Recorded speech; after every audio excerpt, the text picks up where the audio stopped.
this discussion, 15 minutes, 15 minutes. All right. Yeah. 15 minutes, yeah? Yeah, just some quick clarification. Conversation where he was disrespecting. We're going to go pray. I've given a community. So if you'll do it for 15 minutes? Well, he says it's going to be 15 minutes. He's obviously going to wrap it up quite quickly. Yeah, 15 minutes. That's all. All right. Okay. So the last discussion we had, you talked about the name of Isa alayhi salam is Yeshua or Yahushua. Yes. And you pulled up some evidence, right? You Yes. pulled up so-called evidence, and I said they don't even count as evidence. Okay. So then you showed me Yeah. where your evidence came from. Do you mind quickly showing me the evidences that you showed last time? Okay. And I want to misquote you. So the first evidence was from the Bible. So I said in the New Testament you have the name Jesus in the Greek, which was used for Jesus, and you also had the Greek Jesus again, which was used for the companion of Moses. So they had the same name, which was my argumentation. So my argument. So that's one piece of evidence that you provided. Yes. And Then I said we had Josephus. okay, where did you get the Josephus information from? That he believed that the name of Jesus is actually from Hebrew Yeshua? Well, we would first of all have to understand, if you use the name Jesus, there's only limited possibilities of what names it can come from. So for example, when you said if someone is called Unga Bunga or whatever, if one person A is called Unga Bunga, person B is called Unga Bunga, and person C is called Jinga Janga, you would logically conclude that A and B would have had the same name, and C had a different name. You wouldn't use two different names, use the same name for two different people if they had different names. But you're using logic now in terms of Yes. actual Deductive reasoning. actual evidence from Josephus. Yes. Because you also showed something from the Brill Encyclopedia of the Quran. Yes. Did you read the whole section? Not whole section. The whole article, Yes. which is about Jesus and the relevant section about his name from the encyclopedia. Yes. Okay. And it said about that his name, Muslim scholars it's perplexing. It's perplexing, isn't it? Yes. What did it say about Josephus there? What did they quote Josephus? Yes, they did. And what did Josephus? So basically, Because you didn't say that last time. So Okay. what did Josephus actually so in the say? Old Hebrew, because there was no vowelization, you had the consonants, which is where we get etymology from. So Josephus referenced 3 other people in the Bible whose name had the same consonants. So there's a possibility it could have been one of 4. First of all, like if the name Jesus is used. But then what they go to confirm is because the Bible clarifies the meaning of his name, the others can be discounted. Because the consonant for Yeshua is Y, is a Yod, Shin, so and so. So Josephus, Yes. the evidence he provided for the name. Yes. Let's read from this encyclopedia. Yes. Okay. So this is probably what you read, right? Rather than the encyclopedia article. So Okay. there was a Wikipedia article. Is this what you're reading from? Nope. Because I actually have the Brill Encyclopedia. yeah, so do I. So Okay. when you read the real encyclopedia, what did it actually say? So let me read it to you. Okay, from the encyclopedia itself. Okay. Here. So about Josephus, right? Josephus, this is point number 3. Yes. Josephus used the Greek name Jesus to denote 3 people mentioned in the Bible whose Hebrew names were not Yeshua. Yes. So now we see already last time, Yes. you have been very selective Okay. and very misrepresenting Josephus. Okay. So Josephus used Jesus to refer to other people Okay. whose name was not Yeshua. Yes. Very clearly, this is what he's saying. Okay. They're not even, he says, let me continue reading the text. Josephus used the Greek name Isus to denote three people mentioned in the Bible whose Hebrew names were not Yeshua, Yahushua, or Yahushua. Okay. They were Saul's son, Ishvi, anglicized as Ishvi in the RSV of 1 Samuel 14:49. The Levite Abishua, mentioned in 1 Chronicles 6:4, etc. And Ishwa, the son of Asher, anglicized as Ishva in the RSV of Genesis 46:17. So the Josephus that you use to provide evidence for your support for your argument is actually saying this is not an evidence at all, because Josephus used the name Isus referring to other people who were called what? Abishua, Ishvi, Ishwa. Does it sound like Yeshua? It's based on a consonant. Wait. Does it sound like Yeshua? It's based on a consonant. Does it sound like Yeshua? So say your question again. When I pronounce this name, Isus, I want to know what the actual name was. Yes. So now he says these names are actually from Yes. Ishwi. Yeah. Does it sound like Yeshua? It doesn't need to. Abishua? Does it sound like Yeshua? Doesn't need to. Ishwa? Does it sound like Yeshua? It doesn't. This is what Brill Encyclopedia itself says. Josephus used the name Isus referring to other people who are not Yeshua, Yahushua, or Yahushua. Yes. So Josephus' evidence goes against you. In fact, Josephus consolidates my point where it says, when we have this Greek name, Isus, is it a translation from Ishvi? Is it a translation from Ishvi or Ishvi or Abishua or Ishwa or Ishva or Yeshua? So can you be certain? Now if we now continue the conclusion of Brill Encyclopedia, what do they say? By way of conclusion. I'm sure you've read it, right? But you hid the information last time. Selective quotation. By way of conclusion, it is worth summarizing the salient features of the debate about the origins of the Quranic form of Jesus' name. It is not certain that Jesus' original name was Yeshua. Okay. Do you want to have a look at it? I know. You know. Okay. And yet, you somehow bring Brill Encyclopedia as an evidence, which goes against you. Now, this is my point. So, the evidence that you provided is an evidence against you. Okay. You asked me, bring me some of the scholars who supports my view. Because what was my view? I am not certain, which is totally in line with what Encyclopedia says. We are not certain in the debate what the name is, Isus coming from. Now, when we go and check, what do we find?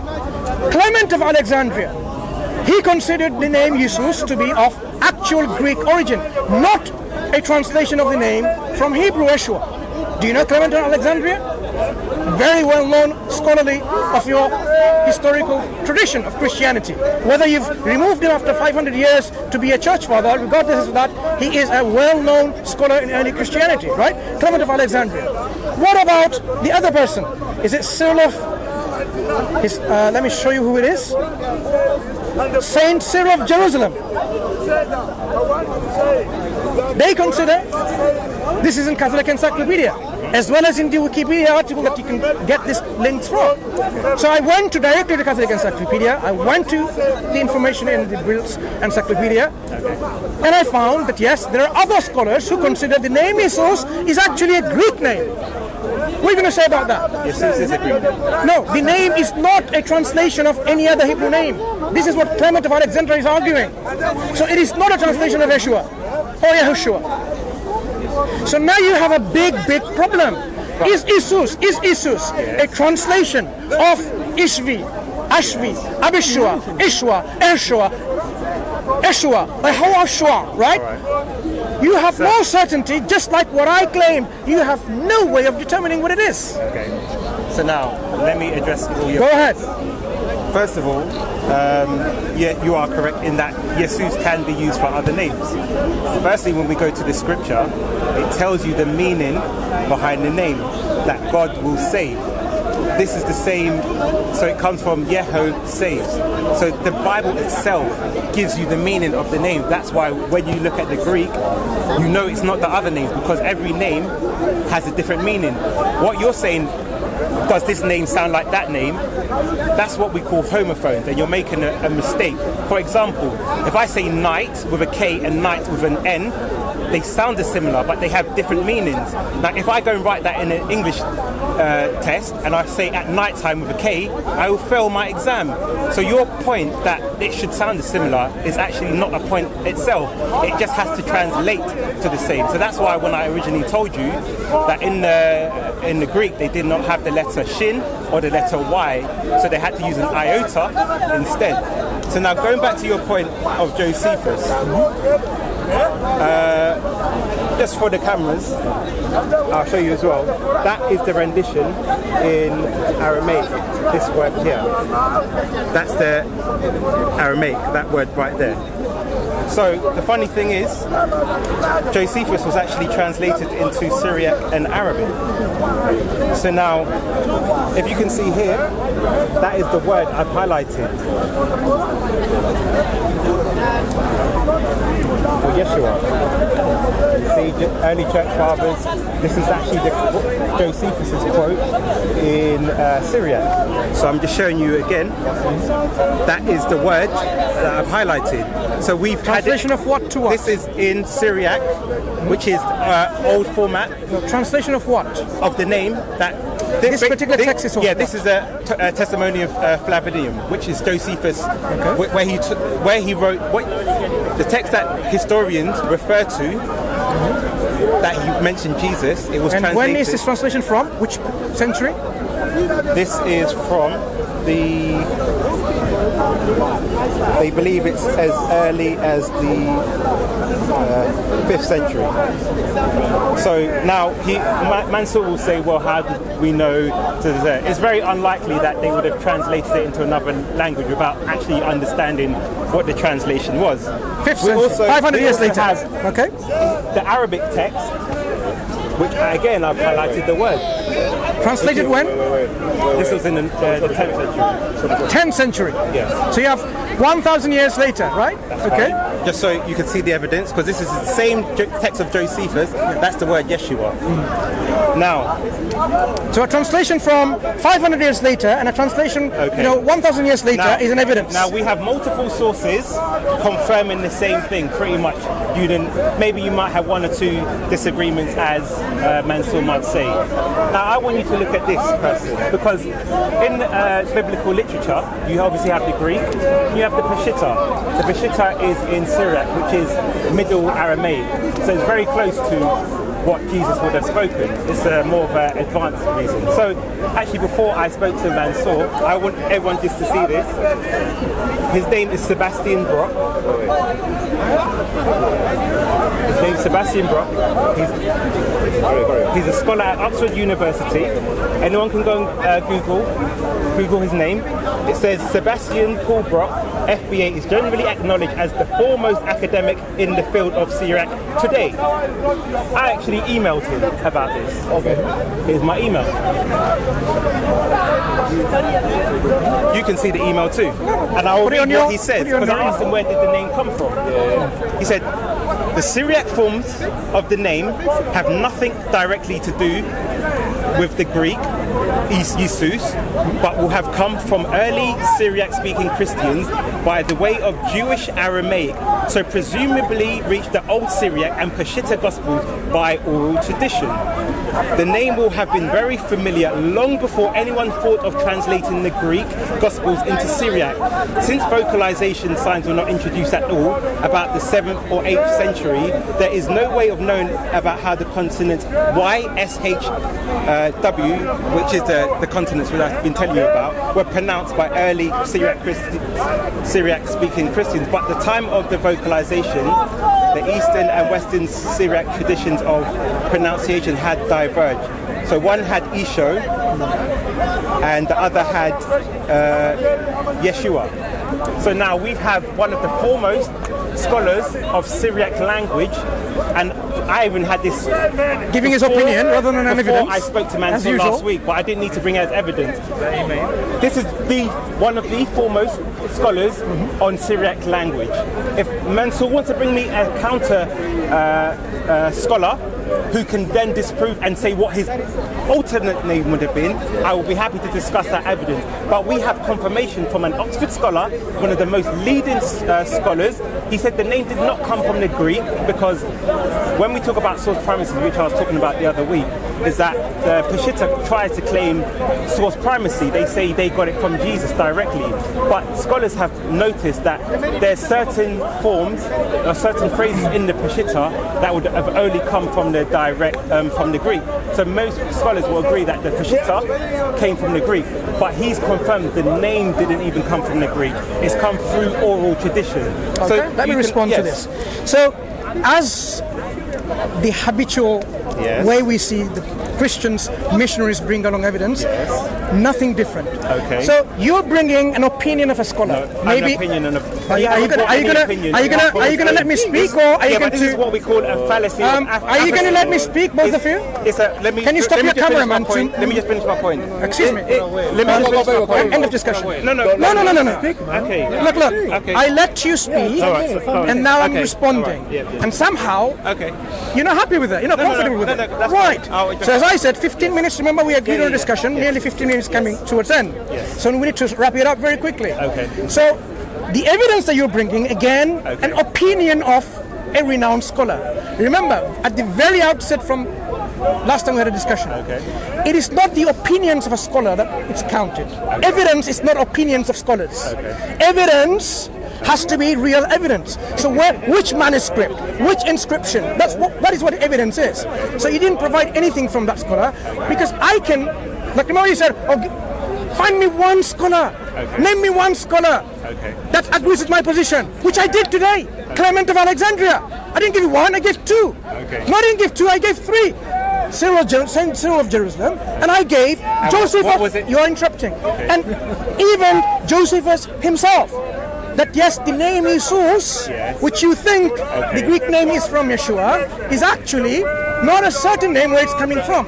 You talk about only consonantal skeleton, but actually if you look at it, he's translated this name from Ishvi, Ashvi, Abishua, and a few others. So going, really refuting your claim that the name Josephus mentions, Jesus, is coming from Yeshua or Yahushua, when he himself mentions other people other than these names, using the word Jesus. So that refutes your claim altogether.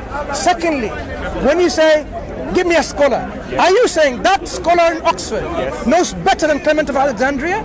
So when Clement of Alexandria is used and saying, he says this is a Greek name, this is the name of Christ in the original Greek, not from any other. So it's not a translated name, it's actually originated within Greek, and he gives you the Greek form where it's coming from if you were to bother to check.